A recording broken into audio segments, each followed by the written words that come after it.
Born in the Dutch East Indies in 1890 to a rich colonial family, Anthony spent his early childhood dreaming of flight.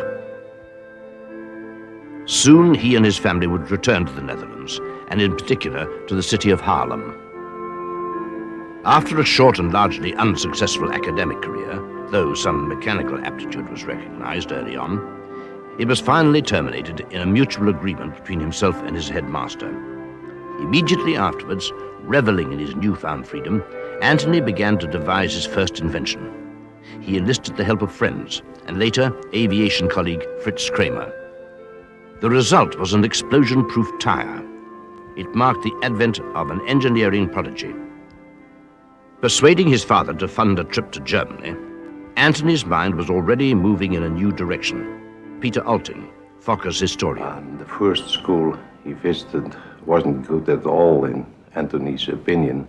So after a few days he left for another school where, as he was told, he could also be taught about flying and building aeroplanes. That was his main reason for going to Germany. He wanted to be in aviation. As a matter of fact, he had never seen an airplane flying before in his life, but somehow he wanted to be in it, in aviation. Armed with this blind but potent dream, Anthony, after a first abortive attempt at flight, set out on his own. A failed prototype, which couldn't lift itself from the ground, was his first tangible result, the Spider. Anthony's delight was total when the Spider achieved a few hops. In the second Spider, he achieved sustained flight for the first time, enabling him to obtain his pilot's license. Already he was becoming a minor celebrity.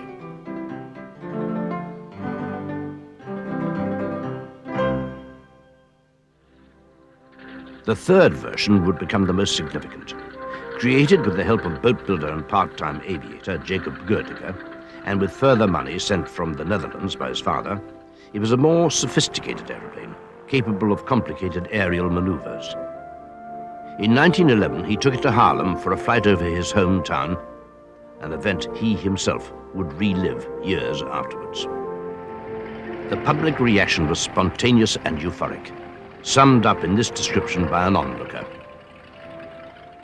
As time goes by, you get to know all the celebrities in aviation, but this Haarlemmer was unknown amongst the big names. But my word, what a fuss and noise it caused when that pretty little aeroplane, the Spin, flew over the city, so quietly, serenely, and majestically. From every nook and cranny, people appeared to watch this miracle, and a miracle it really was. The trams stopped, the kitchen maids let the steaks burn, and the sick people in the hospitals crawled to the windows to watch him. So safe and secure, turning so beautifully and flying so peacefully, the bird-like aeroplane flew over the town and the market. It gracefully circled the St. Barbara. I saw elderly people with tears in their eyes because they had witnessed this miracle. And then there was the pride that it was one of our citizens up there, high in the sky. I can't begin to describe the public's enthusiasm. Fokker lives in all our hearts. I should say the most important aspect was that not only everybody in Haarlem had seen Anthony flying, but his father had seen him flying, because his father had never seen him flying before. And that somehow convinced his father that Anthony was on the right track. Money from his father was now more forthcoming, and after his triumph, he returned to Germany, and in particular Johannisthal, near Berlin. It was here, the mecca of German aviation, that he was to found his first company, Fokker Aviation Limited. But 1911 was a difficult time for aviation, and expected orders just didn't materialize. Fritz Kramer came from the Netherlands to rejoin his old partner and ease the situation by buying an aeroplane and by becoming Anthony's chief pilot, sometimes giving up to 38 lessons per day in the attempt to keep the struggling company solvent. It was the Dutch government who bought the first of Anthony's aircraft, ordering a military version of the Spider designated M1. Its extra seat and enclosed fuselage was ideal for pilot training. For the time being, however, the company's fortunes were sporadic. Herman Fokker Sr.'s faith in the possible success of his son as an aviator began to wane. Dear boy, You excel at spending as if it's an art. In my opinion, you'll go bankrupt in this manner. If you continue to struggle by yourself, then it's a certainty. And I'll not help you even if you stand on your head. It should be pouring with orders for your excellent machines. Everyone does nothing now except look and copy. Mi addio, Fokker. Throughout his life, Antony would turn more to his mother for a sympathetic hearing. They remained very close right up until his death. The M2 finally brought the orders they thought they deserved. It was more refined and stable in the air than its predecessor, and could also be dismantled easily and transported by a specially converted Daimler truck. The German authorities were impressed and bought 10. Antony now considered himself a rich man.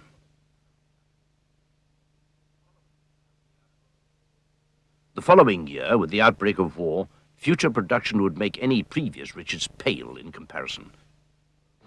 It changed Fokker's position in world aviation forever. The day after war was declared, all his planes were requisitioned by the German forces, and new orders were placed in such quantity that his meager workforce was swamped. The early days of the war marked a period of intense experimentation and vast personal risk to those employed to test the prototypes.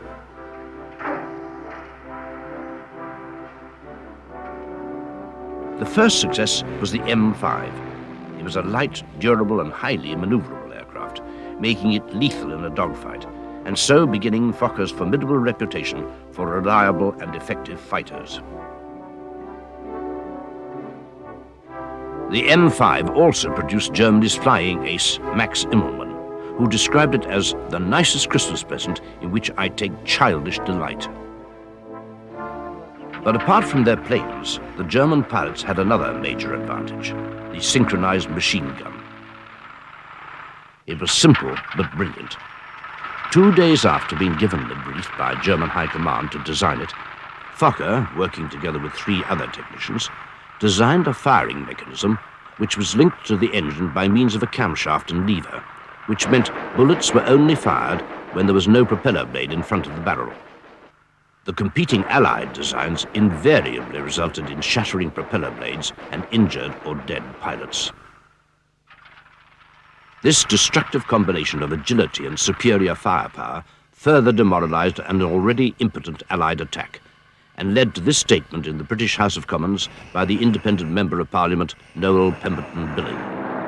I do not intend to deal with the colossal blunders of the Royal Flying Corps, but I may refer to the hundreds, nay thousands of machines which they've ordered and which have been referred to by our pilots at the front as Fokker fodder. I don't want to touch a dramatic note this afternoon, but if I did, I would suggest that quite a number of our gallant officers in the RFC have been rather murdered than killed.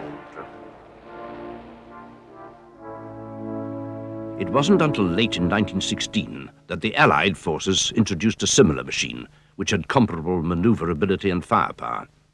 As a consequence, Germany began to lose its advantage in the air, and to re-establish their former domination, they required a new aeroplane, one which had to be nothing short of revolutionary. A new chief designer, Reinhold Platz, a former welder of Spider fuselages as far back as 1912, was appointed, following the death of Martin Kreutzer, the man behind the M5 and numerous other Fokker designs of the early war years.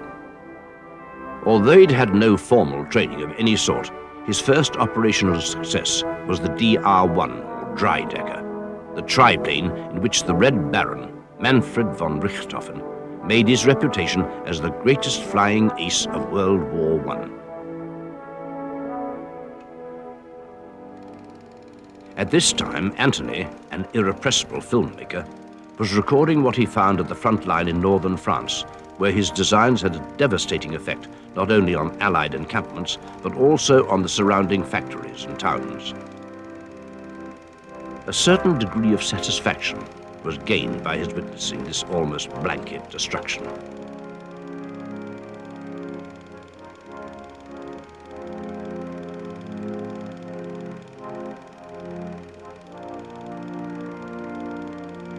Although having faked unfitness to avoid being called up himself, Anthony Fokker always liked to share in the solidarity and camaraderie he found in the men to whom he supplied his aircraft. He would travel with them when a new design was being delivered to the front, as seen here with the DR-1, lording it over them all, officers and men alike, striding across the roof of the train or directing them to their places as they took part in his movies. Perhaps it's fair to say that he never found greater happiness in the rest of his life than he found here.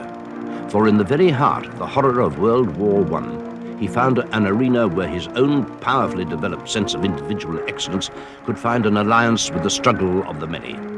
This combination was formidable and found its most eloquent expression within the elite confines of von Richthofen's squadron. The DR-1 owes its fame more to the charismatic nature of Richthofen and the now almost mythical status in which he and his flying circus are held than to the intrinsic excellence of the aircraft itself. It was not in fact in service for long.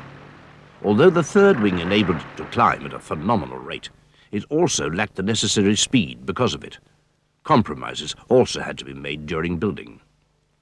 The military authorities wanted to have the triplane, which was basically a very good airplane. The military authorities wanted to have this type at the front as soon as possible.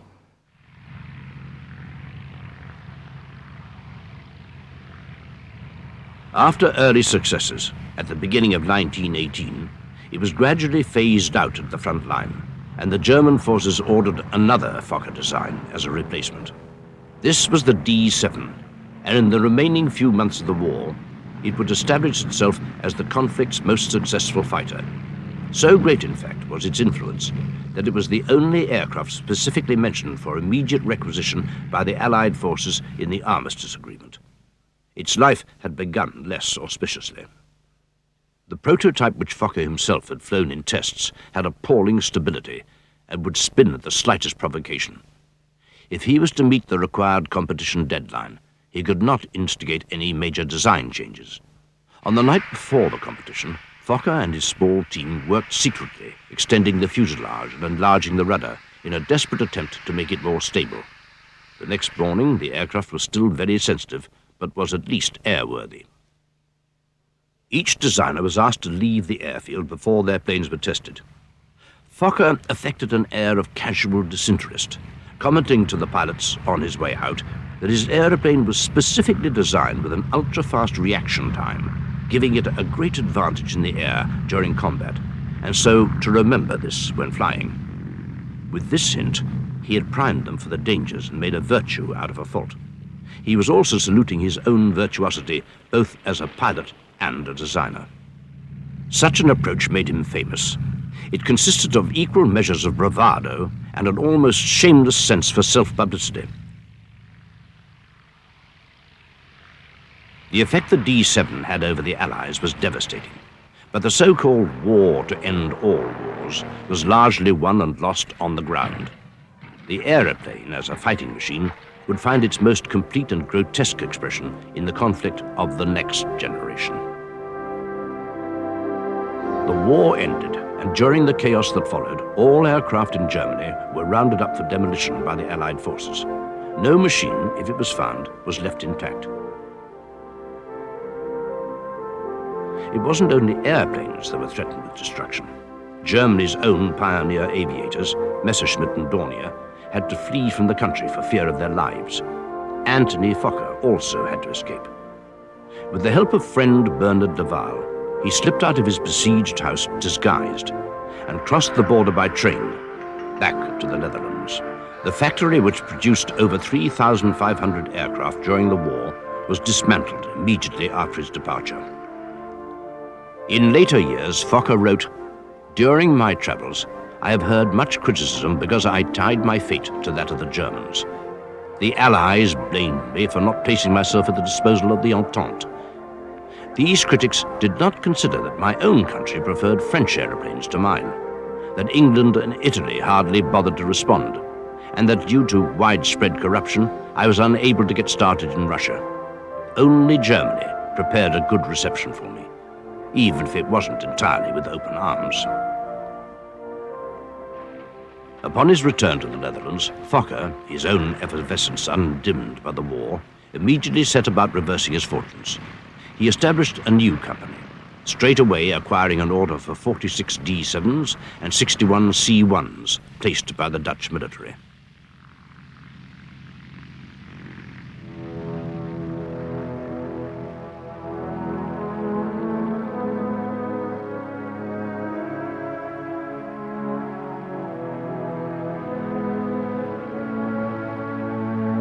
The first major obstacle was the lack of available materials.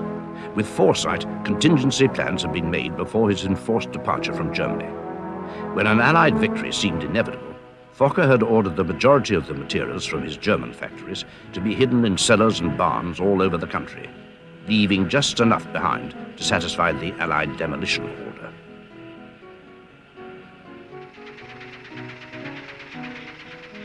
Secretly, using over 300 freight cars, 220 aircraft, 400 engines, and other assorted pieces of machinery were smuggled into the Netherlands over a period of 6 weeks.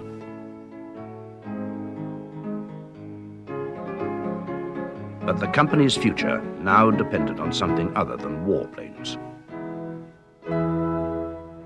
During the First World War, Fokker had built thousands of military aeroplanes, but the war being over, there was no requirement anymore for military aeroplanes. So somehow, Fokker had to switch over to civilian aeroplanes. And he, I think long before already, anticipated the requirement for what we now call airliners in the after-war period. There was no alternative. The first result was the F-2. Then Fokker's associations began to catch up with him. We have a copy of a letter from Plesman of KLM, who ordered some aeroplanes and said that his order would be cancelled if those Fokkers were not allowed to fly to England. And Plesman was here thinking about the, stigma Fokker had as builder of airplanes for the German authorities. There was another problem. Reinhold Platz, Fokker's chief designer, was still living and working in Germany at this time. So after the plane was built, the problem was getting it out of Germany for exhibition elsewhere, since that country was still exercising stringent post-war export laws. Bernard de Waal came again to the rescue. He stole the plane, evading police and border guards and surviving numerous emergency landings. In 1921, the F-3 was unveiled.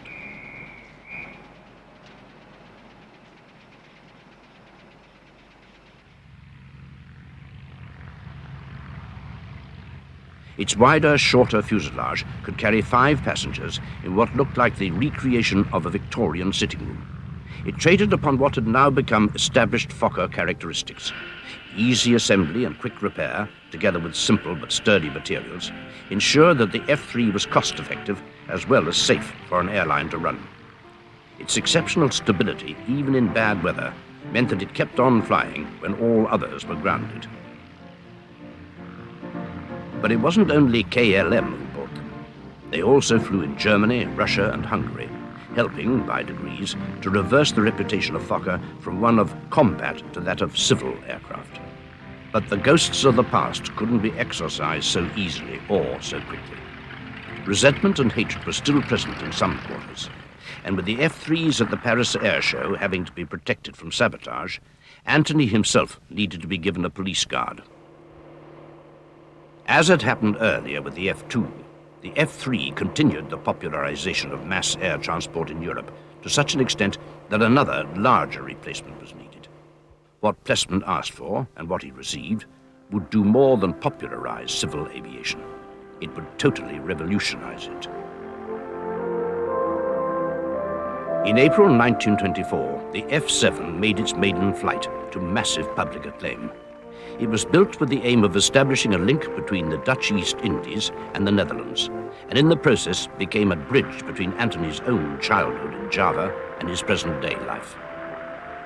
What was almost too spectacular even to dream at the turn of the century was made reality in October 1924. The crew who made the trip, Van der Hoop, Van and Veerden Pullman and Van der Broek became heroes as great as Fokker had been himself after Haarlem.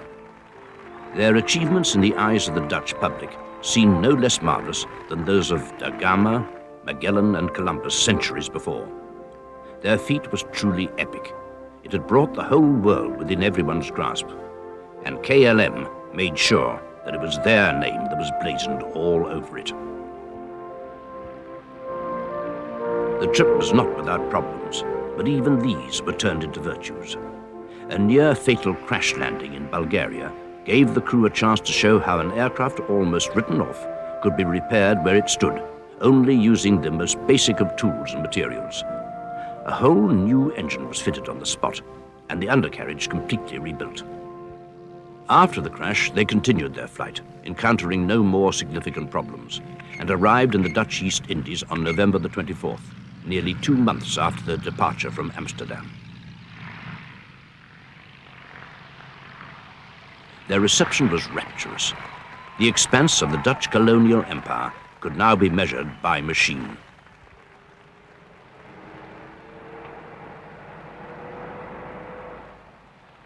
The United States had lagged behind Europe in developing a network of long-distance air travel, but by the mid-1920s, the intoxicating atmosphere which surrounded aviation and the improved economic situation inspired Henry Ford, the automobile magnate, to sponsor the Ford Reliability Tour and offered Fokker the chance to demonstrate his aircraft.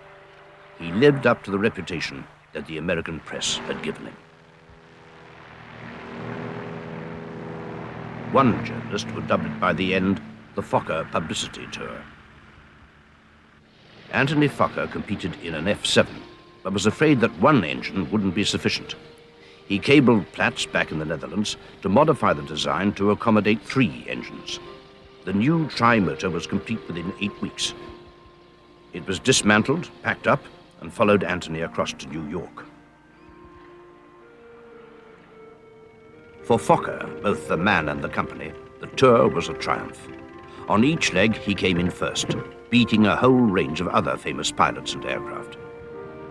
To pass the time until the other competitors had landed, he would make trips with the press corps, such an opportunity being too good to miss.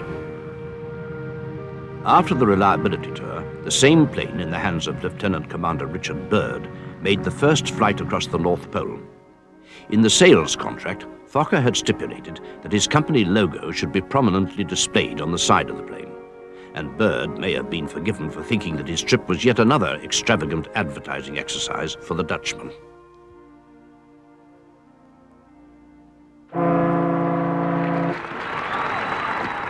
These successes in America led Anthony to move there himself, recording the trip, of course, with the movie camera. He recognized an environment conducive to his own vast talents for self-promotion and experimentation. In 1926, only 1 year after moving to the United States, the Fokker Atlantic Corporation was blossoming, with 8 dealers offering the Fokker Universal, his first aeroplane designed and built purely in America. In 1928, he described himself as climbing the ladder faster than his legs could carry him. His name maintained its high profile through the exploits of a succession of famous aviators such as Bertus Grasset, who held altitude and several speed records in Fokker aircraft.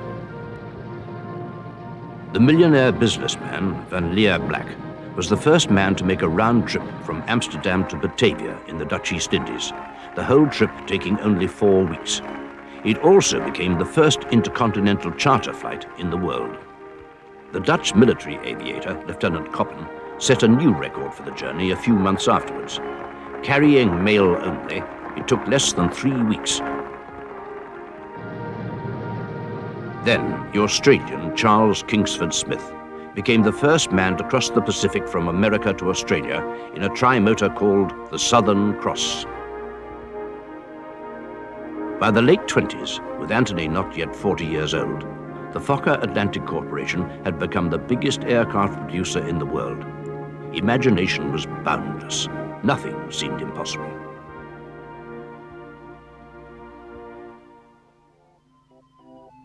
Without realizing it, Anthony had now reached the pinnacle of his success. He could climb the ladder no further.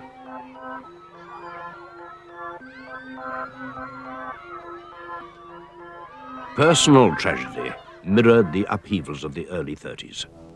Antony's second wife, Violet Fokker Eastman, died in a mysterious fall from the second-floor window of their apartment. A verdict of suicide was recorded, but doubt persists to this day about the actual cause. Bertus Grasse also died at the turn of the decade, and von Leer Black, who had flown all over the world from Tokyo to Nassau. The phenomenal success of the company meant that other, larger American companies laid siege to it, hoping to buy into the miracle. The eventual victors were General Motors, who bought 40% of the shares, becoming the major stockholder. Antony's own power base within the company receded. Back in Europe, the situation was also changing. Reinhold Platz, Fokker's premier designer, left the company, creating a giant void. But the legacy of his achievements helped the company through the difficult Depression years. Still, out of the 17 European countries, the airlines of 13 operated Fokker aircraft, and 17 factories manufactured them under license. In 1934, a new plane was unveiled. The F-36 was made with the intention of replacing the now outmoded F-7 on the long-haul journeys. But it was hopelessly outdated before it had even left the ground. The reason? The Douglas DC series, with its revolutionary all-metal construction. It showed the way ahead and pointed to the lack of foresight the Fokker company had shown in persisting with their steel tube, wood and linen design. These techniques, which had evolved out of the First World War, made the largest aeroplane ever built in the Netherlands seem like a dinosaur in comparison to the twin-engined, streamlined, all-metal design with its retractable undercarriage, brake flaps, and variable pitch propellers. Plessman was loath to sever his links with Fokker, the company with whom he'd had so much success. In the face of such competition, his interest in buying the F-36 waned, and he chose the Douglas. Typically, Antony Fokker surprised everyone by swallowing his pride and buying the license to manufacture them in Europe. The massive losses incurred by the failure of the F-36 necessitated it.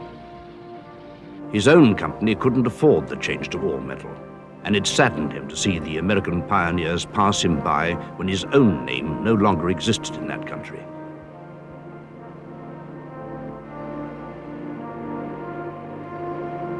Dutch national pride was palpable when, in 1933, 20,000 people showed their delight by cramming Schiphol in the early hours of a cold winter morning to welcome back an F-18 plane called Pelican.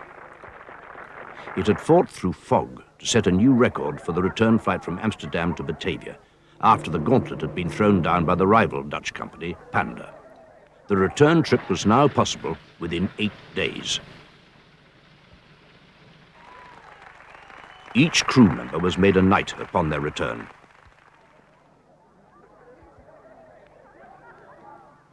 History repeated itself. As in 1914, when the First World War gave the young company its chance to establish itself in the international arena, the preparations for the Second Great War gave the ailing giant a chance to reverse its fortunes and to become once more a major force in world aviation. Two designs were instrumental in this turnaround: the D-21, Fokker's first monoplane fighter, and the G-1, a fighter bomber and reconnaissance airplane. Both were still of composite construction, which Plessman now referred to dismissively as paper aeroplanes. In 1936, the Paris Air Show proved Plessman's judgment to be inaccurate when the G-1 became a sensation. With its twin tail booms and formidable armory, which included 8 machine guns in the nose cone, it was as revolutionary as the D-7 had been 20 years earlier. The visionary, pioneering spirit had been recaptured, leading the Sunday Express in Britain to write, "The entire aviation world has seen its ideas have to be changed. Antony Fokker's latest warplane is responsible. For the second time, the Dutchman has changed military ideas." It had not one specific purpose, like for instance the Spitfire, who is purely built as a fighter. This aircraft had a multitude of roles to play. It could be used as a bomber, it could be used for reconnaissance, it could be used as a fighter. It was pretty fast, very strongly built, It would claim many victories over invading German Messerschmitts in the spring offensive of 1940. But later, the complete domination of any propaganda harmful to the Nazis ensured that this film is now the only record left of a G-1 on combat duty. It possessed formidable speed and climbing power, making it perfect for attacking bombers. So much so that it soon acquired the nickname the Reaper.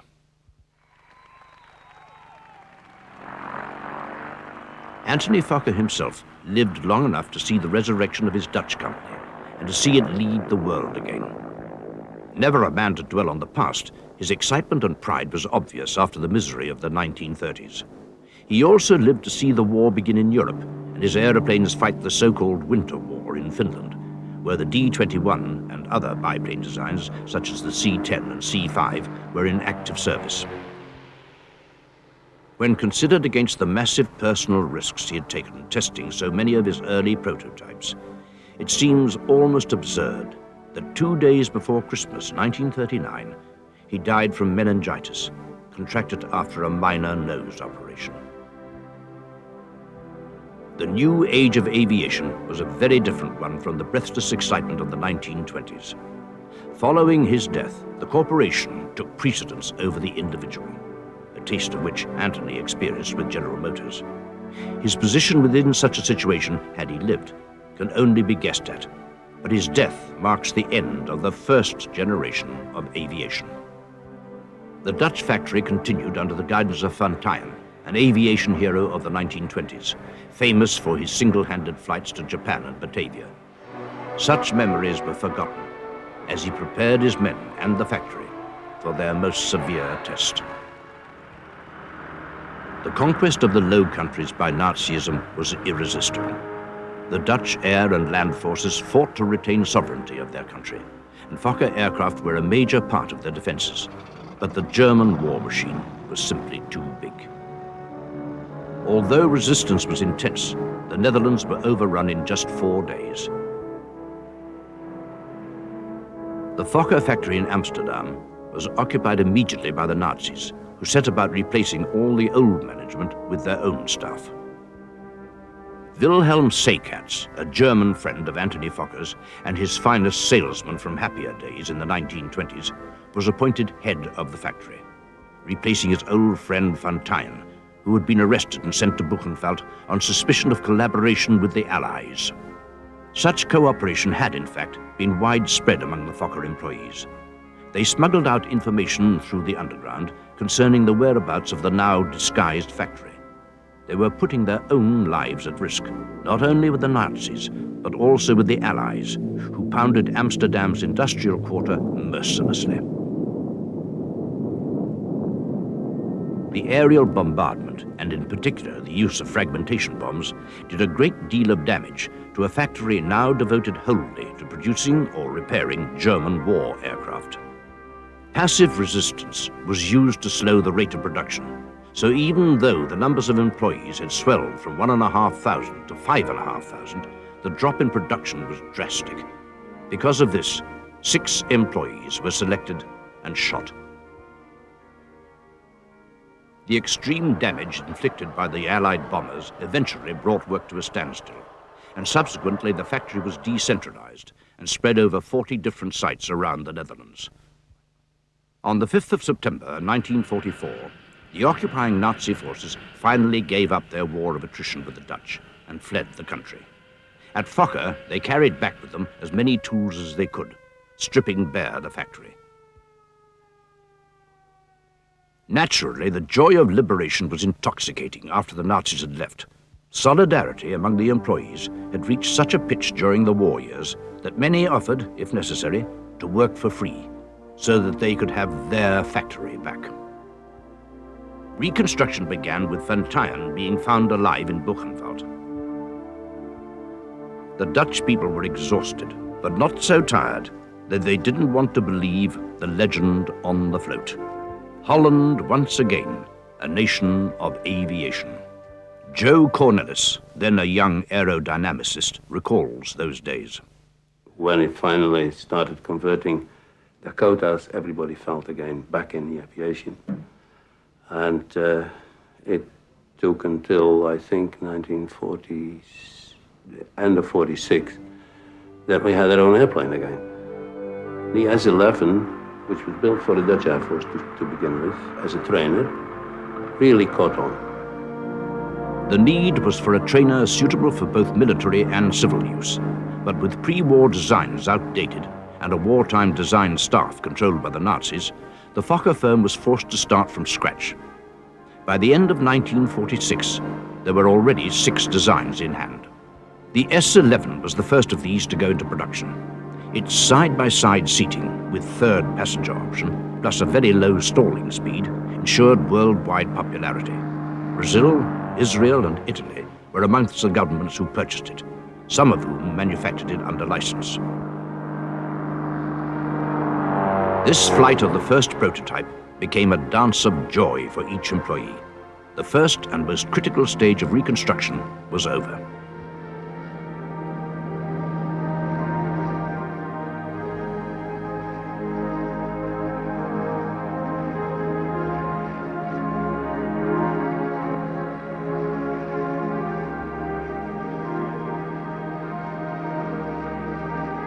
Thoughts now began to run to other, more ambitious projects.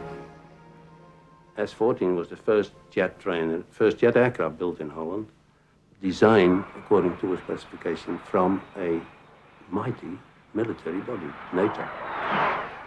Fokker realized with the S-14, which was a successful trainer, which met the specification, but was never bought by any Air Force except the Dutch.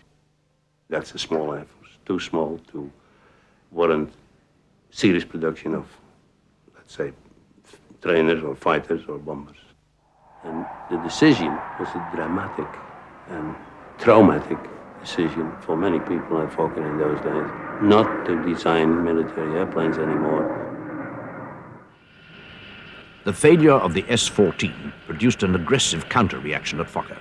More than ever now, they wanted to regain their position in commercial aviation.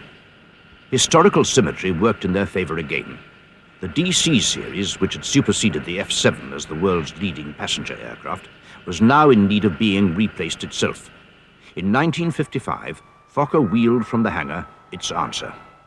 In those days, we had a chief designer by the name of Van Meerten, Kees Van Meerten, and he was obsessed about the idea to continue the line of civil aircraft that Fokker had to leave just before the war.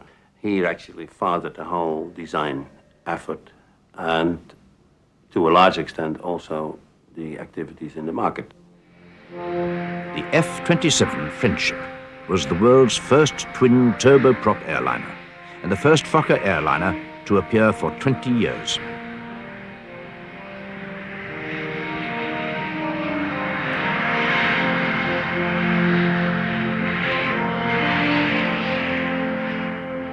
The market research which Van Meerten had investigated 5 years earlier in 1950 showed the Rolls-Royce Dart engine as the finest available, capable of sustaining flight even after major power loss. Other characteristics considered were a high wing configuration to facilitate easier ground loading, giving passengers an uninterrupted ground view. A new metal bonding technique developed in Britain meant rivets could be dispensed with over large surface areas. The F-27 has proved this method not only aerodynamically cleaner, but also much stronger and more durable. Other manufacturers soon followed suit.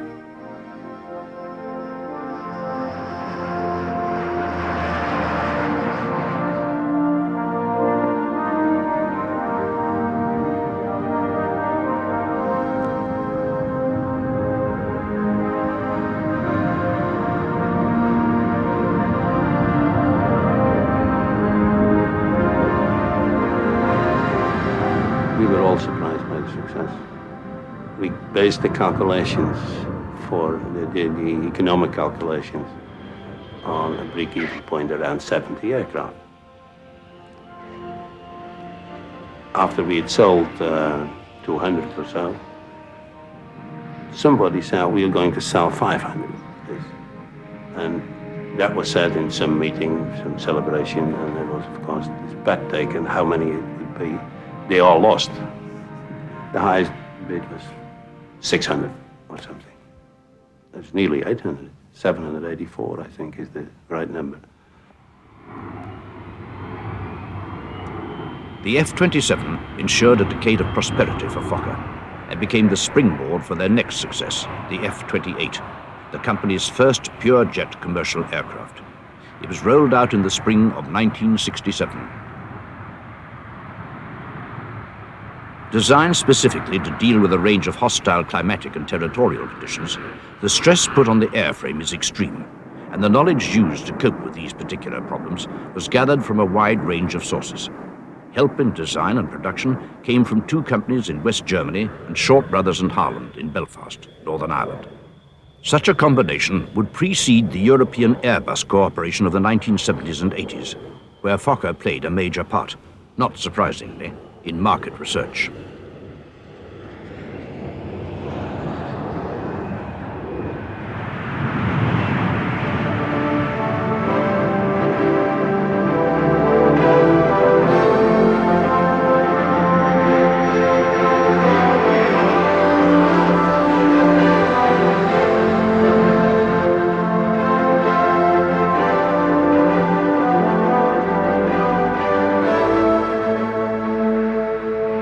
These two designs are now reaching the end of their active lives, and already new designs exist to continue their success. Franz Swarthout, chairman of Fokker, talks of the future. The Fokker 50 is derivative of the F-27, so is the Fokker 100 a derivative of the F-28, though there's a big difference between the two projects. The Fokker 50 is aiming at being a replacement of the F-27. The Fokker 100 penetrates into another market segment. As we call it, the Fokker 100 is the biggest aircraft for the small airlines and the smallest aircraft for the biggest airlines. The unique thing about Fokker is not just technology, it's the market-orientated attitude.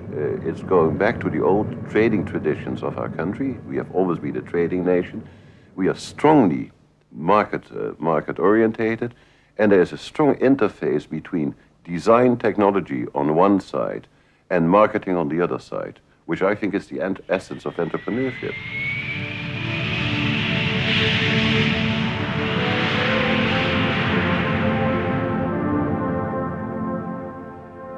The terminology may have changed, but the desire remains the same as it was when Anthony Fokker, back in 1911, set out on his path with a dream of flight, naive optimism, and an unshakable belief in his own genius, and his right to claim the skies of the world for himself.